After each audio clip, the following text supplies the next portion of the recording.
Hi, and welcome to the video demo for Tetris. I'm going to highlight some of the important functionalities that your project should include. To start, you should be able to randomly generate 7 different types of pieces that fall from the top of the screen to the bottom. Once a piece can no longer fall, a new piece should be randomly generated and should begin falling from the top of the screen.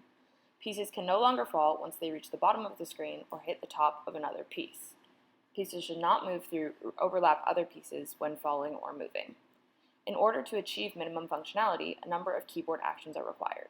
You should be able to use the left and right arrow keys to move pieces from side to side, as shown here. You should be able to use the up arrow key to rotate pieces in 4 directions if there is open space, preserving the layout and shape of the piece. Pressing the down arrow key should move the current piece down 1 extra square. Pressing the space bar should drop the current piece as far as it can fall in the position it was in without overlapping with other pieces on the board. To achieve full functionality, you should be able to pause the game by pressing the P key so the keyboard no longer affects the position of the pieces. This should display a message that tells the user that the game is paused. Pressing the P key again should resume the game.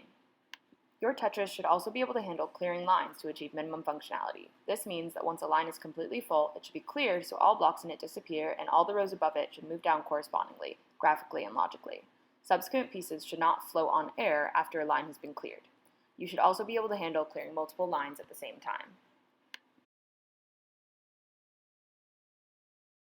Your Tetris game should also be able to be played in 3 levels of difficulty, easy, medium, or hard mode, which increase the speed at which the pieces fall. In any mode, the game should keep track of the player's current score and high score and display them on the screen. The high score should update each time a new high score is achieved, as shown here, but does not need to be saved after the player quits out of the game. Examples of score breakdowns are included in the handout. The game is over when there is no more room for any more pieces to fall.